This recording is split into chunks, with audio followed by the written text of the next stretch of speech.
Coucou tout le monde! Alors dans cette vidéo, on va voir comment gagner de l'espace de stockage. C'est une technique qui m'a été indiquée par quelqu'un de chez Apple. Donc c'est quelque chose de sûr, faites-moi confiance. Donc si ça vous intéresse, c'est parti, let's go! D'abord, on va commencer par vérifier notre stockage sur l'ordinateur. Donc on clique sur la petite pomme et une fenêtre va s'ouvrir. Vous allez pouvoir voir l'espace de stockage restant sur l'ordi. Ici, il me reste un petit peu moins de 100 gigas si je ne dis pas de bêtises. Donc c'est très très peu et lorsqu'on travaille la vidéo, il nous faut beaucoup plus d'espace pour travailler. Tout d'abord, on va ouvrir le logiciel Final Cut Pro et on va se placer comme sur l'écran sur un de nos événements. Ensuite, on va dans l'onglet Fichiers et on va cliquer sur supprimer les fichiers d'événements générés. Ensuite, une fenêtre s'ouvre et cette fois-ci, on va cocher supprimer les fichiers de rendu, tout et supprimer les médias optimisés. On clique sur OK. Donc cette astuce finalement va nous permettre d'obtenir plus d'espace de stockage en supprimant les réglages qu'on a pu faire auparavant sur un événement. Mais ça ne va pas supprimer le travail qu'on a pu faire puisque lorsque vous allez réouvrir cet événement ou le projet, les réglages vont se recréer. Donc ça va vous permettre de gagner de l'espace de stockage temporairement et vous pouvez récupérer votre travail juste après. Donc pas de panique, tout va bien, on n'efface rien. Donc ici, je refais la manipulation avec vous rapidement. C'est une manipulation que je fais systématiquement après avoir fini un projet.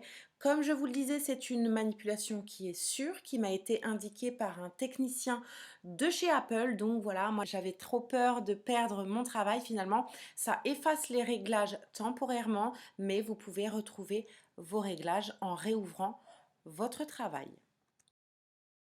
Deuxième astuce pour gagner de l'espace de stockage, c'est tout simplement de supprimer votre projet une fois qu'il est mis en ligne sur YouTube. Vous n'en avez plus spécialement besoin, donc vous pouvez le mettre dans la corbeille, tout simplement.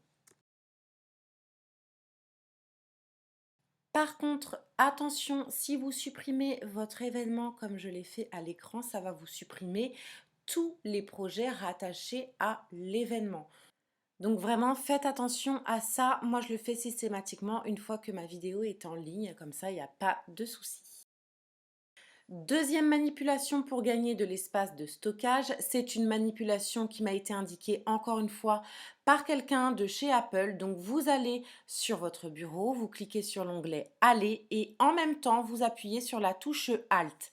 Vous avez donc le petit onglet Bibliothèque qui apparaît. Vous cliquez dessus et vous atterrissez sur la bibliothèque globale de votre ordinateur.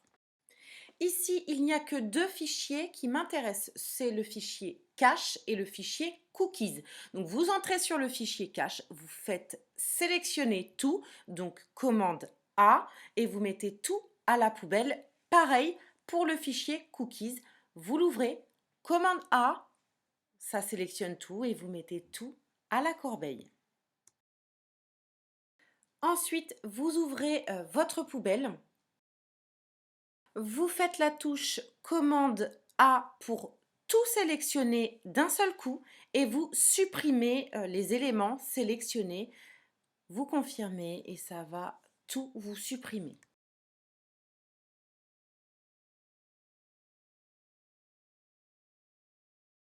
Ici, vous pouvez apercevoir à l'écran que ces deux fichiers, donc les cookies et les caches, correspondent à des fichiers complètement inutiles et vous allez voir que ça va monter à un peu plus de 29 000 éléments inutiles qui viennent polluer la mémoire de stockage de mon ordinateur.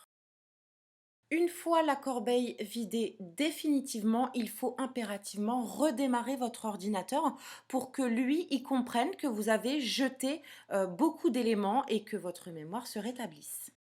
Donc dernière étape, on va vérifier la mémoire de stockage à nouveau et vous allez vous apercevoir que j'ai gagné, je crois, environ 100 gigas.